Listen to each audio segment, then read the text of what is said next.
Kelsey Barrett had everything she had ever dreamed of, or so it seemed from the outside.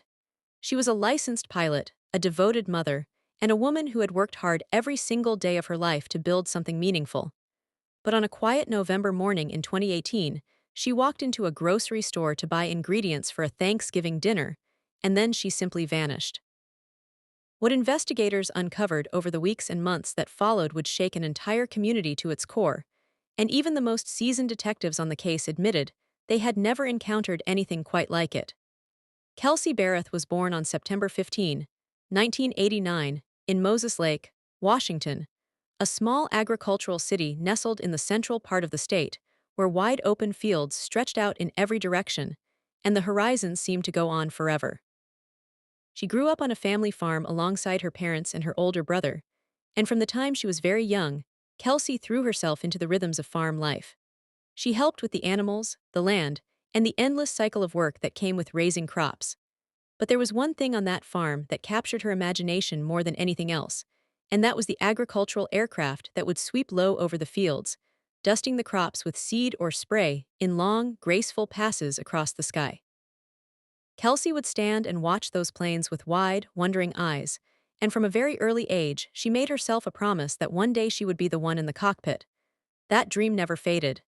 If anything, it grew stronger with every passing year, and the moment she finished high school, Kelsey enrolled at a local college to pursue her pilot's license.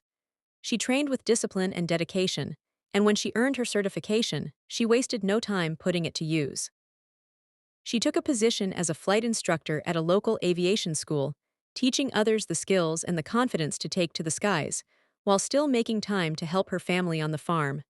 By any measure, she was building a full and purposeful life. But beneath all of it, Kelsey carried a quiet, personal dream that she held just as close to her heart as flying, and that was the hope of starting a family of her own. In 2016, when Kelsey was 27 years old, it seemed as though that dream was finally within reach. She met a man named Patrick Frazee through an online platform, and the two quickly discovered they had a great deal in common. Patrick was a rancher and farmer by trade, rooted in the land in much the same way Kelsey had been her whole life. He shared her values, or so it appeared, and he spoke openly about wanting to build a large and loving family. The connection between them felt immediate and natural, and after months of regular communication and growing closeness, Kelsey made the decision to leave Washington and move to Colorado to be with him. The two became engaged shortly after she arrived, and Kelsey secured a position as an instructor at a flight school that specialized in training military pilots, which was considered a prestigious and respected role in the aviation community. The school, however, was located roughly 75 miles from Patrick's ranch, and rather than face the long commute every day, Kelsey rented a small home in the town of Woodland Park, Colorado, which put her closer to the flight school while still allowing her to spend time with Patrick on weekends and days off. Despite the distance between them during the week, the couple made a consistent effort to stay connected, and their relationship appeared to be moving forward with real momentum. In early 2017, Kelsey discovered she was pregnant, and later that year she and Patrick welcomed a daughter into the world. For a time, it truly looked as though everything Kelsey had ever hoped for was finally falling into place. She had her career, she had her child, and she had a partner who had promised to build a life beside her. But something shifted after their daughter was born. Kelsey began to notice that Patrick seemed distant, that his warmth had cooled and his interest in their relationship had quietly diminished. He became harder to reach, less present, and more withdrawn. Kelsey, however, was not someone who gave up easily. She believed in working through difficulty, and she continued to invest in the relationship, hoping that patience and effort would help them find their way back to each other. She never stopped trying. On the morning of November 22, 2018, Thanksgiving Day, Kelsey called her mother, Cheryl Barrett, in what seemed like a perfectly ordinary conversation. She was upbeat and focused, talking about her plans for the day. She was heading to the grocery store to pick up everything she needed to make a proper Thanksgiving dinner.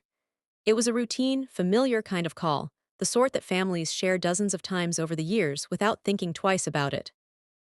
After that call, Kelsey's mother received several text messages from her daughter over the following days. But then, without warning or explanation, the messages stopped entirely. At first, Cheryl assumed that Kelsey was simply caught up in the demands of her life. She had a full-time job and a 1-year-old daughter who needed constant care, and it was not unusual for a busy young mother to go quiet for a day or two.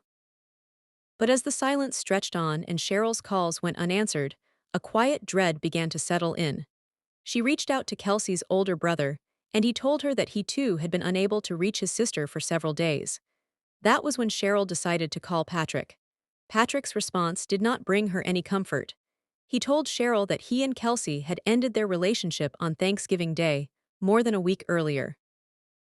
According to Patrick, Kelsey had come to his ranch that afternoon, collected some of her belongings, including her personal firearm, and told him she needed time alone.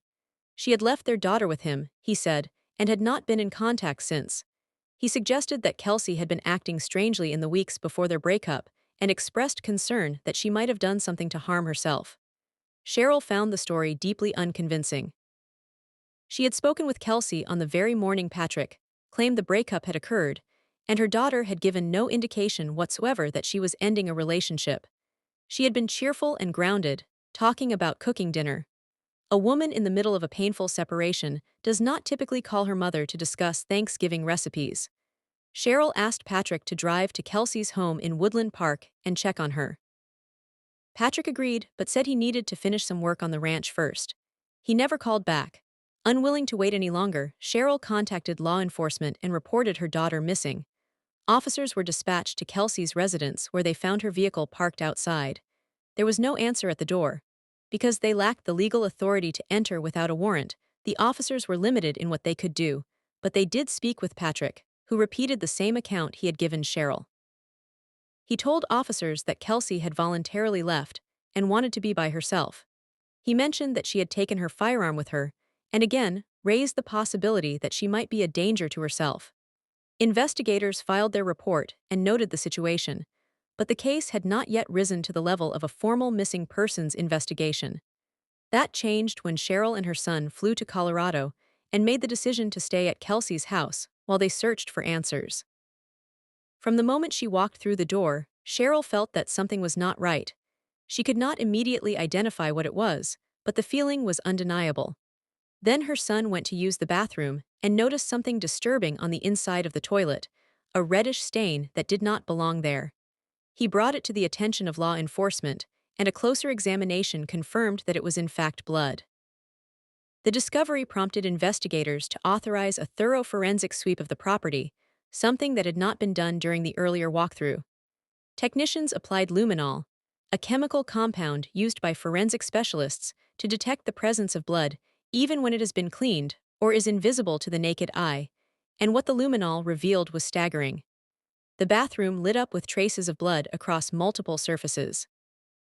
The living room told a similar story, with large areas of the floor and surrounding surfaces showing evidence of what appeared to be a significant and violent struggle.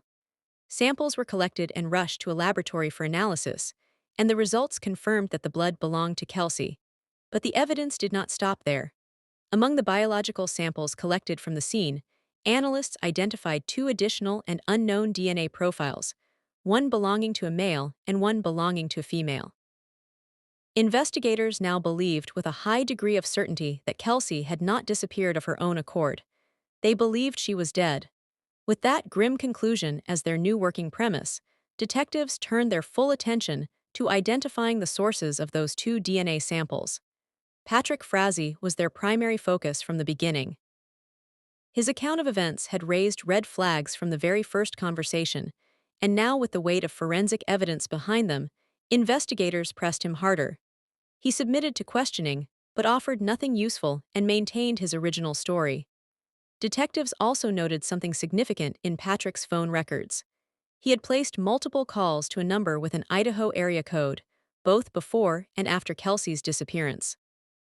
When they traced that number, it led them to a woman named Crystal Lee, who lived in the state of Idaho. Investigators reached out to Crystal and asked how she knew Patrick.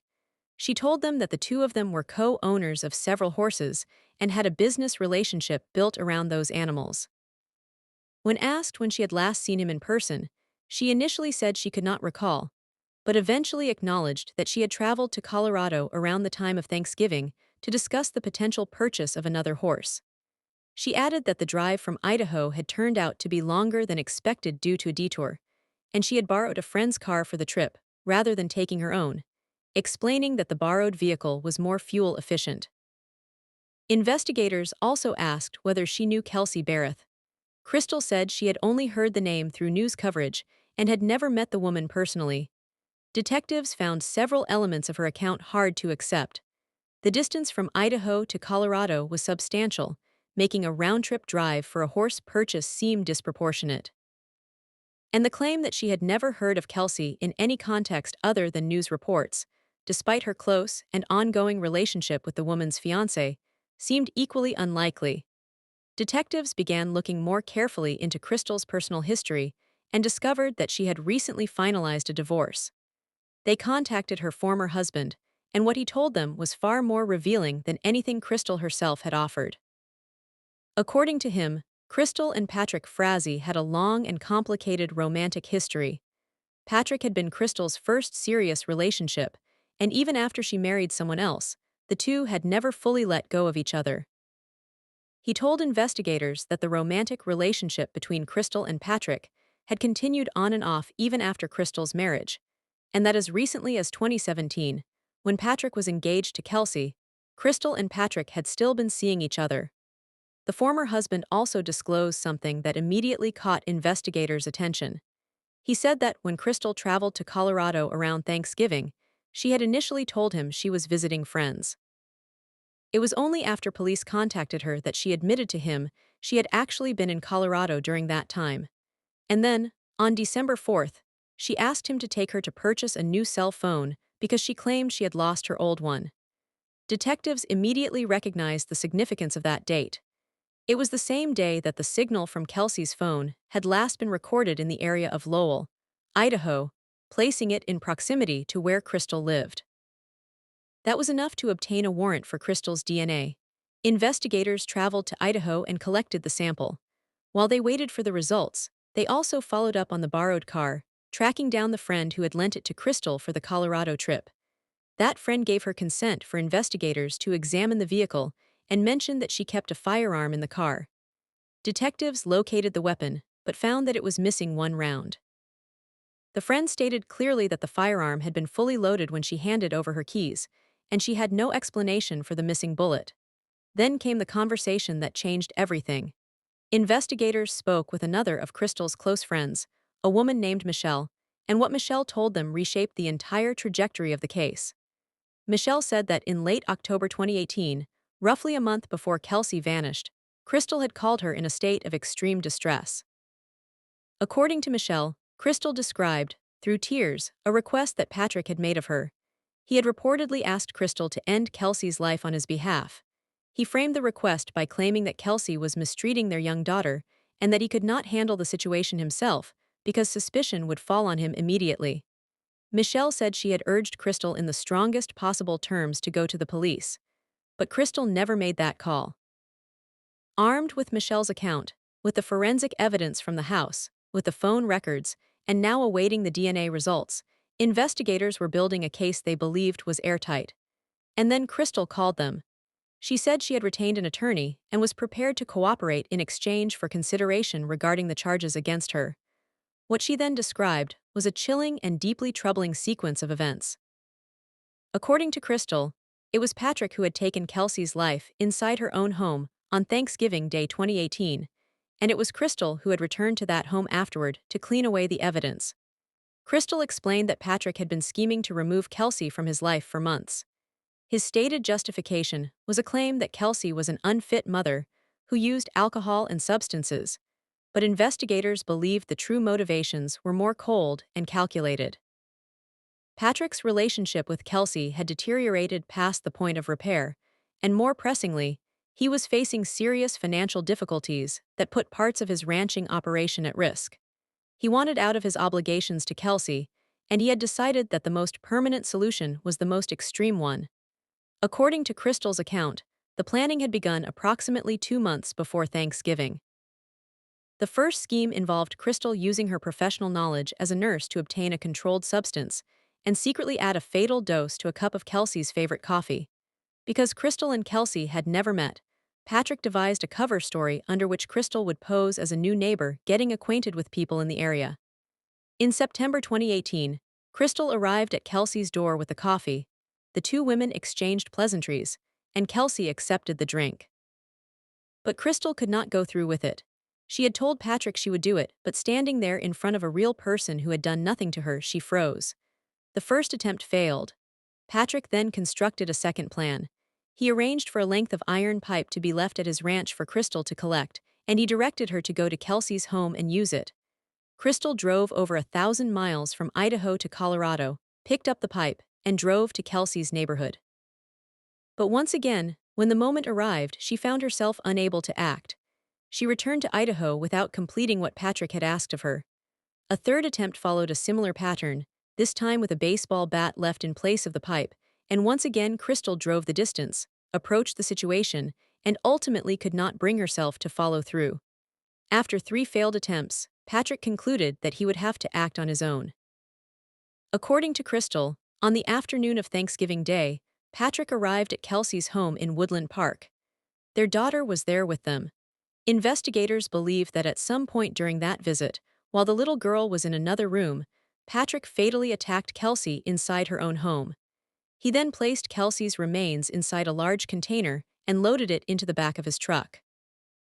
Afterward, with a chilling calm that defied comprehension, Patrick drove with his daughter to a family Thanksgiving gathering at a relative's home, where he sat down to a holiday dinner, while the container with Kelsey's body remained in the parking area just outside.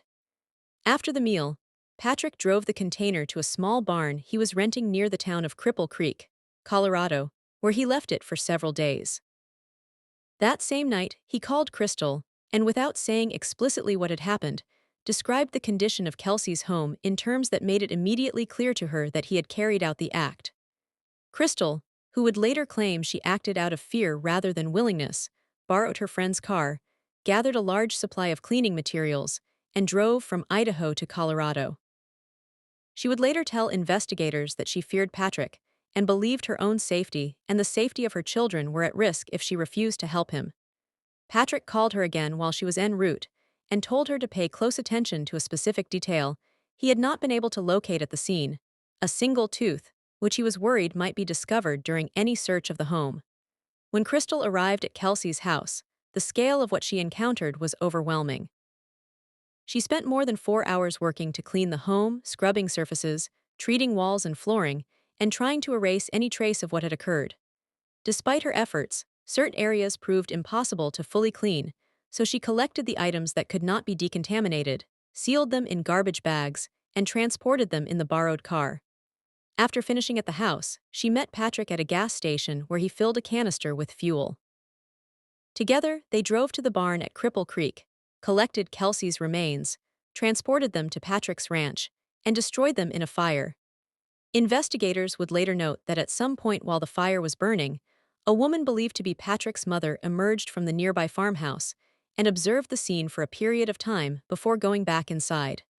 Whether she understood what she was witnessing remains an open and unanswered question. Before Crystal made the return drive to Idaho, Patrick handed her Kelsey's cell phone. For the next several days, Crystal used that phone to send messages to Kelsey's family members, crafting responses designed to reassure them and delay the moment when anyone would realize Kelsey was truly gone. She later destroyed the device, an act that investigators would link directly to the spike in Patrick's calls to her Idaho number on December 4th. In her account to investigators, Crystal insisted that she had deliberately left some areas of the home incompletely cleaned, hoping that evidence would survive long enough for police to find it. Detectives received this claim with significant skepticism. Crystal had traveled to Kelsey's neighborhood months before the killing as part of the first scheme. She had driven across state lines on multiple occasions at Patrick's direction with the intent to cause Kelsey serious harm. And even after the killing had taken place, she had not gone to police but had instead helped conceal the evidence. Her eventual cooperation with investigators, they noted, came only after she had secured a legal agreement that dramatically reduced her exposure to criminal charges. Her attorney had negotiated a plea arrangement under which she would face only a single charge related to the destruction of Kelsey's phone, rather than the more serious charges she might otherwise have faced. With Crystal's account in hand, investigators returned to the site on Patrick's ranch, where she indicated the remains had been destroyed. The area had been carefully concealed, and forensic technicians had to conduct a methodical excavation to access what lay beneath the surface. They found evidence consistent with a fire used to destroy biological material, but the destruction had been so thorough that no sample suitable for DNA analysis could be recovered. The only physical remnant they were able to identify was a single tooth, the very tooth Patrick had been unable to locate the night of the crime. But even that had been so severely damaged by heat that a DNA match was not possible. Nevertheless, the laboratory results from the blood evidence recovered at Kelsey's home arrived and delivered a critical confirmation. The two unknown DNA profiles found at the scene matched Patrick Frazee and Crystal Lee.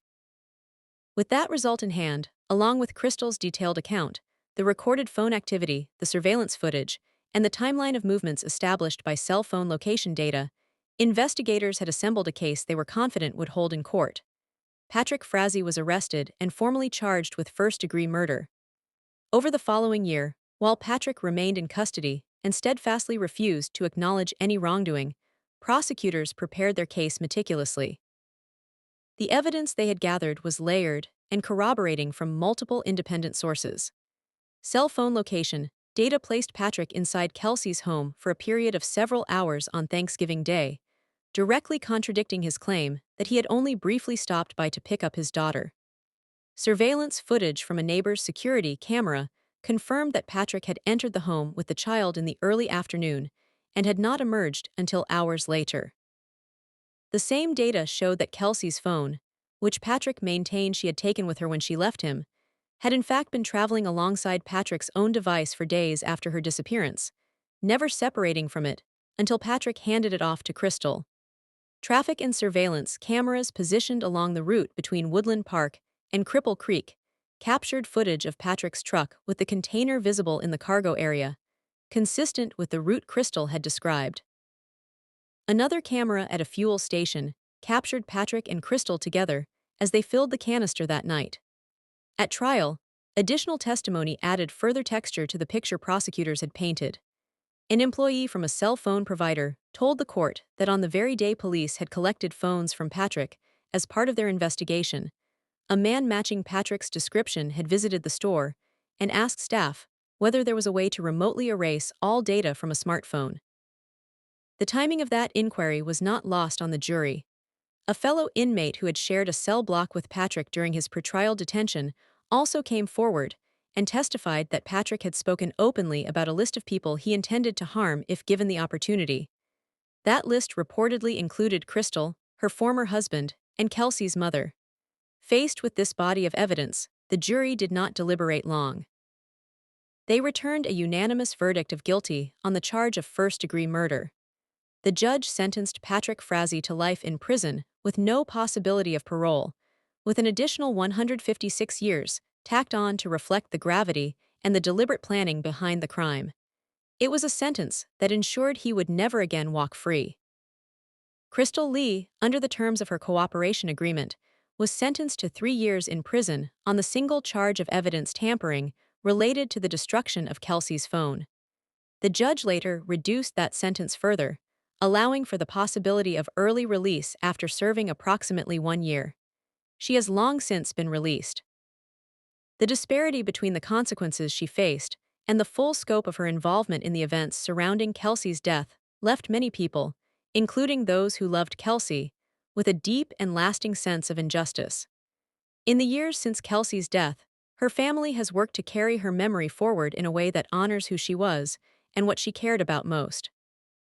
Kelsey's parents were granted full guardianship of her daughter, and the little girl has grown up surrounded by the family who loved her mother and who love her just as fiercely. Kelsey's parents also established a charitable foundation in her name, dedicated to supporting aspiring pilots who might otherwise lack the financial means to pursue their dreams of flight. It is a testament to the kind of person Kelsey was, a woman who found her purpose in the air and in helping others reach theirs, and whose spirit, her family determined, would not be reduced to the circumstances of her death, but would instead be remembered through the lives she continues to inspire.